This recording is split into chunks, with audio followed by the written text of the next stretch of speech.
the army. We are creating a new army, and the Burkinabe army has never been as well staffed and equipped as it is now. Who has done that? No regime.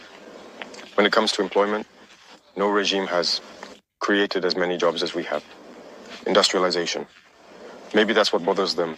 That's what they want to stop. So they have to make up lies. In any case, I invite them to rethink their approach. That's what I can say. It's a big lie, and it's unfortunate.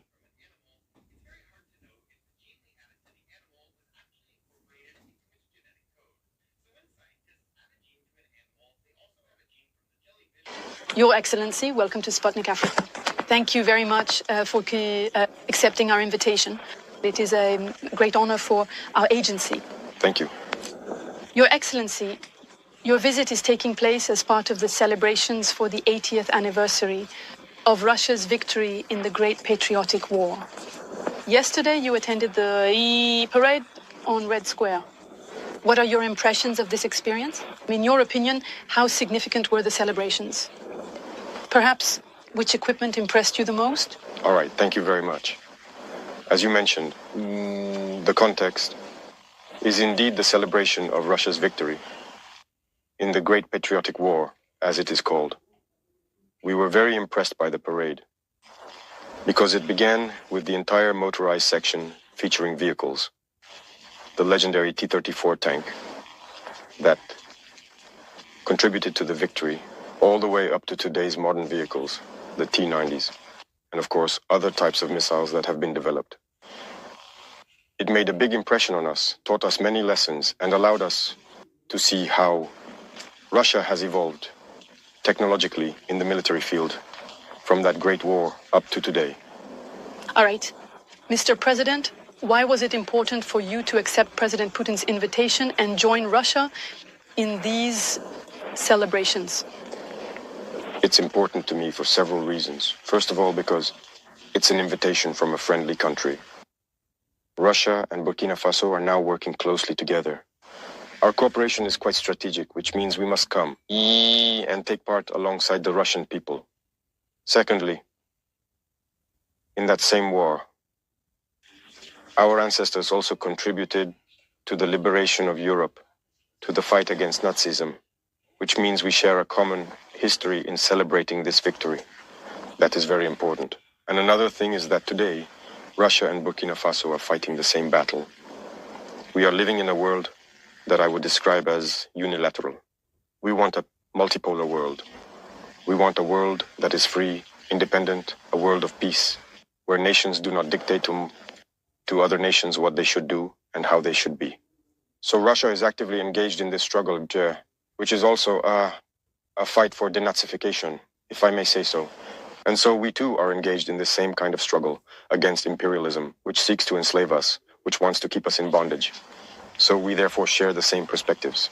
So it was very symbolic for us to come and take part alongside the Russian people in this celebration.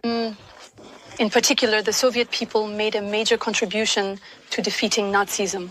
And the people of Burkina Faso, as you rightly said, are now making efforts to fight and eradicate terrorism. Do you see any similarities between our two peoples, and how do these similarities manifest themselves more concretely? Yes. I have learned many lessons from this celebration, and there are many similarities in the struggle we are currently waging. Look at the Soviet people who sacrificed nearly 27 million lives to achieve this victory. At one point, they could have said, that's enough, signed an armistice, and given up.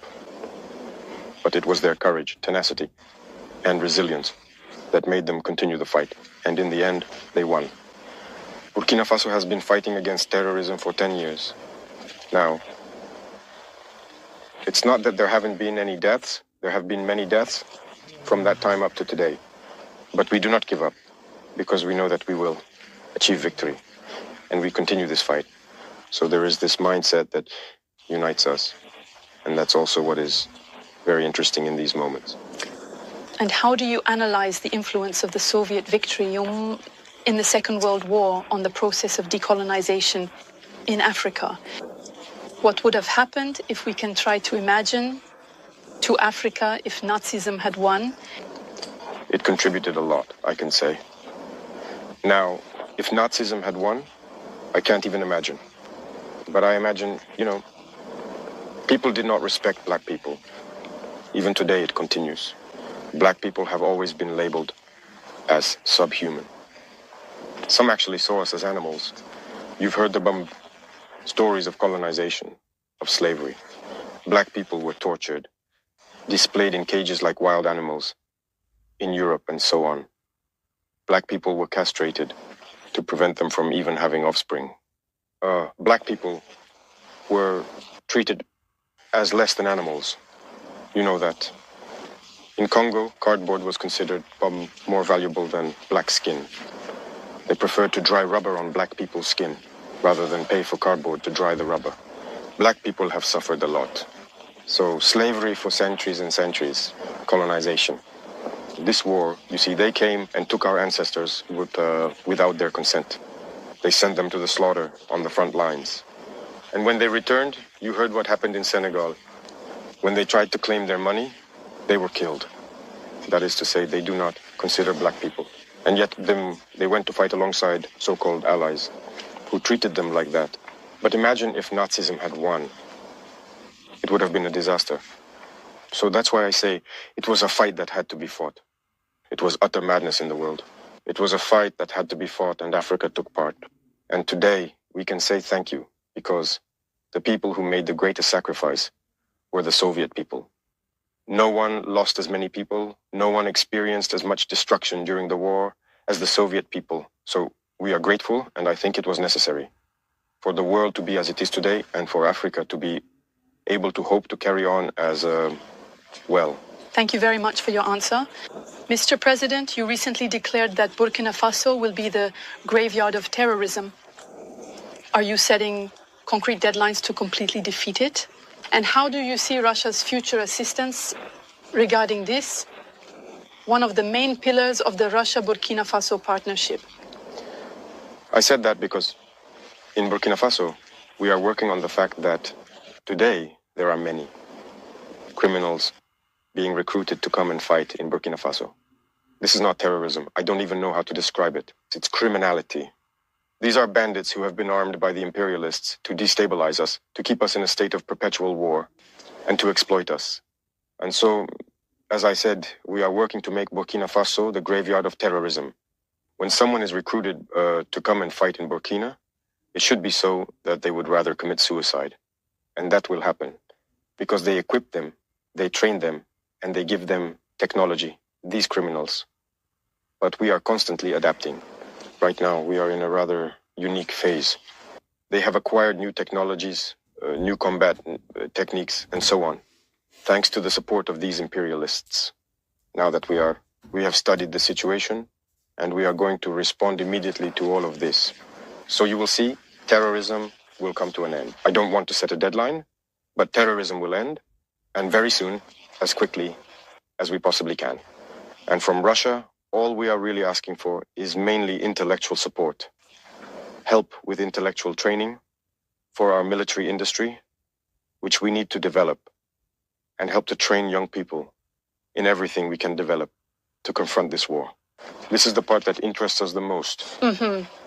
And more specifically, what materials or perhaps what equipment interests you the most? First of all, I want to say thank you. Because Russia is one of the few countries in the world that has provided us with military equipment to help us fight this war. So that is significant. Apart from Russia and China, there is no one else. Otherwise, it's even worse elsewhere. There, we want to pay, but they refuse to sell to us. But now, they have understood that we are at war. Russia is also conducting its special operation. We know it's not easy, but if, despite that, they were able to provide equipment and come to give it to Burkina Faso, I think that's already very important. But as I said, Russia is also helping to train us. For everything we purchase, Russian soldiers train Burkinabe soldiers on how to use this equipment and all that. But we want to continue developing our own military industry, Wokumpu, with the support of Russia, or Rosetu, which I would say is far ahead of the world when it comes to weaponry. So we need to have this close collaboration. So that we can make progress in our war. Thank you very much. In recent years, there have been major changes for the Sahel and for each of the AES countries in particular, such as, for example, the definitive break with ECOWAS, and also the adoption of their own symbols, like the common flag. In this context, how would you describe Burkina Faso before and after? And how do you assess the alliance of Sahel states as a format for regional cooperation? Are there any plans for expansion, perhaps? Yes. To understand the AES today, you just have to look at the African youth. I think that African youth are hopeful that this is a model of unity. And for us, the leaders of the AES, it puts pressure on us, and we have to succeed, because Africa now needs to unite. We were in an organization that was supposed to be one of solidarity, cooperation, mutual assistance, and all that. But you can't be in an organization where you call each other brothers, and then at some point they cut off the electricity so that patients die in hospitals.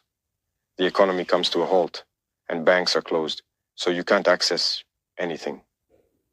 Transfers you need to buy basic necessities, medicine, and so on, these were blocked for some Sahelian peoples. They even formed an army to come and fight against Sahelian peoples.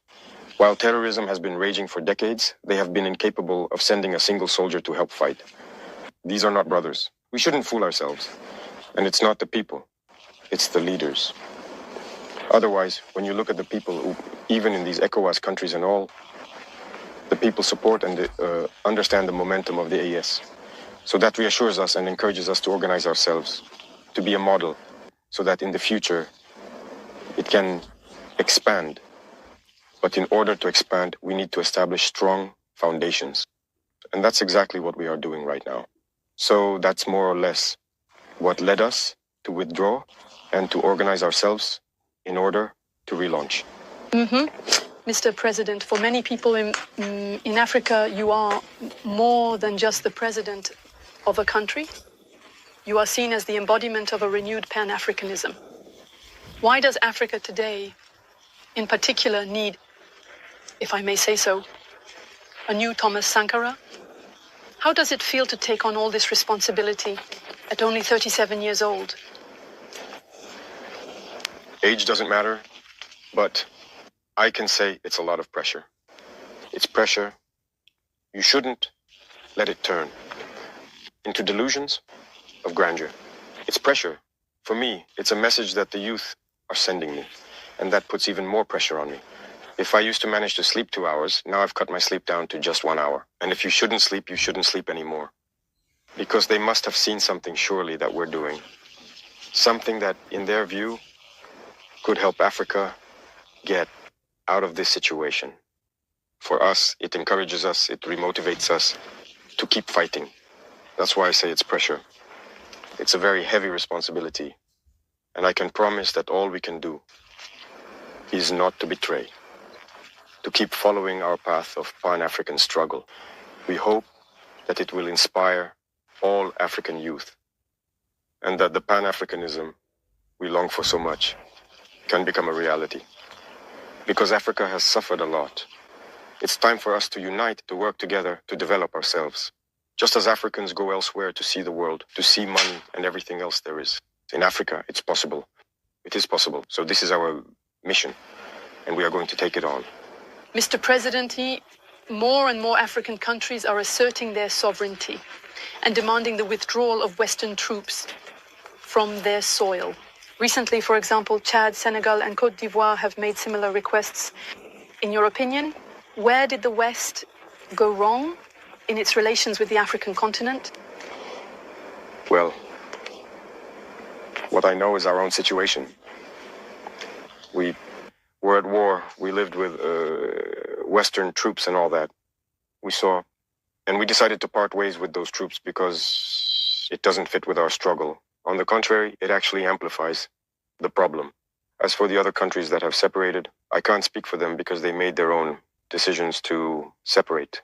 But then President Macron said that he was the one who told them to find a solution and all that.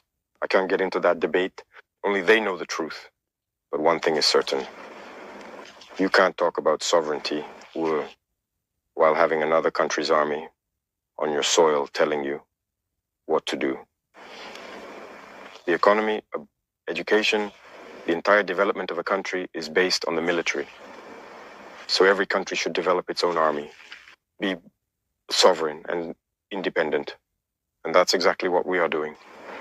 When I look at the case of Burkina, these foreign armies were present, and that contributed to weakening the Burkinabe army. They stopped recruiting. They are the ones who say what volume to recruit. There was more weaponry, equipment and everything. Even back in 1988 under Sankara, we were better equipped than, well, 10 or 20 years later. And in the end, terrorism entered the country. When terrorism arrived, we didn't have an army. We are still suffering from it today. It's in the midst of war that we are now building an army. So it's normal that it takes a bit of time.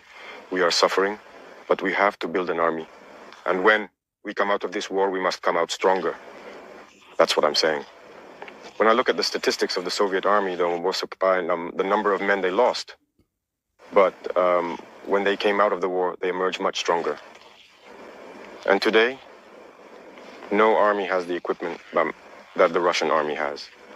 So we too must learn from our war. To come out of the war, we have to be very strong. Sovereignty begins with the army. Once you have a strong army, all the other sectors can easily develop. That's what I can say. That's what led Burkina, in any case, to separate from those armies. All right. Another topic that persists and is important is the Ukrainian issue. Russia declares itself ready to negotiate without preconditions, while Ukraine constantly imposes constraints. Moreover, Kyiv supports terrorists in the Sahel. In your opinion, who does not want peace for our two countries? I think that even before now, there was the Turkish President Erdogan, who managed to create a framework for dialogue. And I believe that the two presidents met at that time. It was only the beginning of the operation.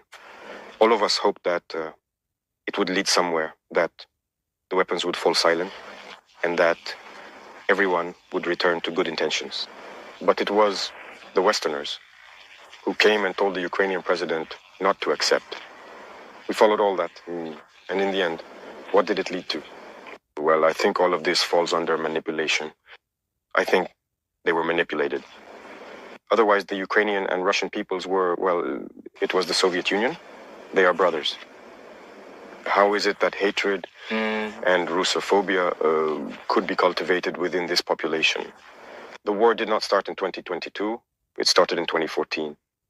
This is also a reality that many people perhaps don't know, or that people refuse to acknowledge. It was in 2014 that the war began. And today, people are surprised to see that others might be shifting the blame onto Russia and all that. When Russian-speaking civilians were being bombed in 2014, who was speaking out? There are images that still exist. People were locked inside houses and burned. There are images that are there, but action should have been taken all that time. They were manipulated. And today, the reality is plain to see.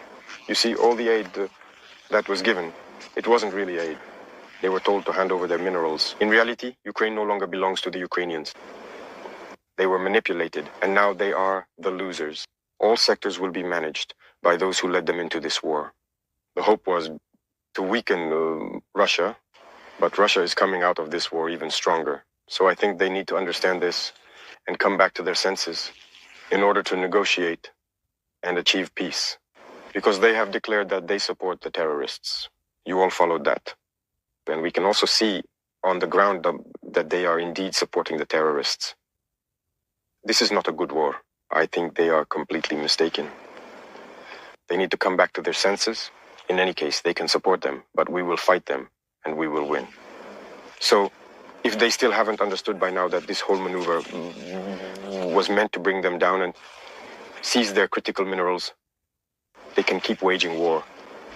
So that's what I can say about the situation. Every people must understand that they need to avoid being manipulated and getting into a very complicated situation. That's more or less what I can say. Thank you very much for that answer. Mr. President, what do you think of the Sputnik news agency and its role in the African media landscape? What makes its content appealing to African audiences? And in your opinion, what is the main difference with mainstream media? The press is very important. Communication, you know that it's through the press that people's minds are shaped. So you already play a very important role by bringing out a part of the truth about history and the present. You must continue in this direction to awaken people's awareness. Because you see, it's all this Western press and all that which have contributed to putting the African people's consciousness to sleep. It's their narrative that gets through and all that. And we've been able to realize that often they invent big lies just to divide people, to allow their policies to operate and do whatever they want, to prepare the ground and everything. So you need to do the opposite of what they do. That is, contribute to awakening people's awareness, and you have an important role to play, especially in Africa itself, so that Africans understand their own history, wake up and stop believing the lies of these Western media outlets. And you see, when it doesn't suit them, when you tell them the truth, they shut down the media. But here, when a media outlet is shut down, it becomes a huge issue. And what's unfortunate is to see even Africans supporting this. Over there, they shut down media outlets whenever they want, whenever it doesn't please them. Or those same people don't say a word. But when we shut down media outlets, you see so-called intellectual Africans on TV panels. We don't know what they've taken, but it's dangerous. So you have a very important role to play, as do all the media, in awakening the consciousness of Africans. There you go. I said that we are here so that young people wake up. We're not here with the intention of looting or anything like that. We want to build Africa. And if young people aren't awakened, they'll be lulled to sleep. These Western media sing our praises, saying we're doing well, we're doing well. But no, that's not true. We want people to know when things aren't going well for us. That's it, and for others to take over when needed. But when they also lie and say things aren't going well, we'll prove the opposite. So keep communicating and raising awareness in Africa. Thank you very much. Mr. President, following the statements made by the AFRICOM commander before the US Senate, your government responded firmly, denouncing unfounded accusations regarding Burkina Faso's sovereign choices. What do you say to those, especially in Washington, who continue to question the legitimacy of your current partnerships, particularly with Russia? And how do you intend to defend Burkina Faso's image on the international stage in the face of this kind of rhetoric? In any case, we are free to establish relations with whomever we choose. That is what independence means. So on this matter, they can continue to think whatever they want. As for us, we will go wherever we want, as long as the partnership can, in any case, be mutually beneficial for both parties. Regarding those remarks, as you mentioned, we protested through the Ministry of Foreign Affairs. That was one thing. But I don't know what happened with that general. There is still a problem. And I would perhaps like him to admit his mistake if he was sent, and to understand that this was not the right mission. If he was misled, he should say so publicly, or otherwise admit before the Senate that he was mistaken. Or also, if it was done with bad intentions, well, we will confront him as we should, because everything he said is a lie. And it's really shameful to see an adult lie, to see an adult, a general officer of a great army lie. This is very serious. First of all, he talked about Burkina's gold being used for what? For us, to protect ourselves and all that. First, it's Burkina's gold, it's not his gold. That's the first thing. What business is it of his? It's none of his business. It's Burkina's gold. It doesn't concern him. Second thing, he's lying. Because Burkina never had any gold reserves until we came. We were the ones who started setting aside gold in the treasury of Burkina Faso. Otherwise, there wasn't a single gram of gold reserves in Burkina. So that means he's a liar, again. And another thing, when he says that, we use it to protect ourselves and all that. We're free. If the people have decided that we should govern them, we have a duty to protect ourselves. So we are free. What business is it of his? And the part that hurt me the most, not because he's a general or because he's American or anything like that, but because he's black. And it really hurts to see a black man being used to fight against another black man. And this didn't start just now. It has to stop. You see, it's very dangerous. Even Libya, who destroyed Libya, once again they used a black man. In movies back in the day, in America, black people always played the bad guy. We told ourselves, it's just in the movies. But why do black people have to keep playing the bad guy? And I think that if he heard this interview, he should look at himself in the mirror, feel ashamed, come out and say, well, I was given a false report. I regret it. He needs to say it publicly. If it was a false report, then it was made, because it's possible. It's possible that he was given a false report, that he should come out with it, because as you saw, when I take another neighbor, again, as I say among us, Black, the Ivorian Minister of Defense, who goes around, travels to Turkey, meets the Turkish Minister of Defense, and tells him, you shouldn't sell us weapons. You see how much that hurts. When it's a black person who behaves like that, it really hurts. Did we make a false report? Let him come out and deny it. If he was sent to create a problem in Burkina, as they are used to doing, well, we'll get ready. We'll be waiting for them. Because this has to stop now. The black race should not be used to fight against black people. Every time it's the same thing. It's always the same. And that's what we deplore. And it really hurt us to see that it was a black person making these statements. It's true that they may regret it through various channels. They're trying to make up for it. Now that it was said publicly, it needs to be made right publicly. That's how it is for us. We're no longer engaging in diplomatic hypocrisy, as we like to say. Saying things loudly and clearly, and then coming back later to say, no, we're sorry, we didn't mean it. That's not enough. It needs to be said publicly. So I invite them to make amends, to say it publicly, because African youth have understood. Black youth around the world have understood. This kind of manipulation doesn't work anymore. That's how it's always been, using false pretexts in hopes of achieving other goals. That doesn't work anymore. So it's unfortunate, but Burkina Faso is staying true to its path. We will continue to develop. And he forgot to mention everything we are doing for Burkina Faso. What we are doing, no other regime has accomplished. That's it, the socio-economic development of Burkina Faso, who has done, look, we are building many health centers, equipping them with medical devices for examinations and lowering the costs of medical tests. Which regime has done the same? No one. We are taking action in agriculture, plowing farmers' fields for free. Our production is increasing and everything. Who has done that? No one. The army. We are creating a new army, and the Burkinabe army has never been as well staffed and equipped as it is now. Who has done that? No regime. When it comes to employment, no regime has created as many jobs as we have. Industrialization. Maybe that's what bothers them. That's what they want to stop. So they have to make up lies. In any case, I invite them to rethink their approach. That's what I can say. It's a big lie, and it's unfortunate.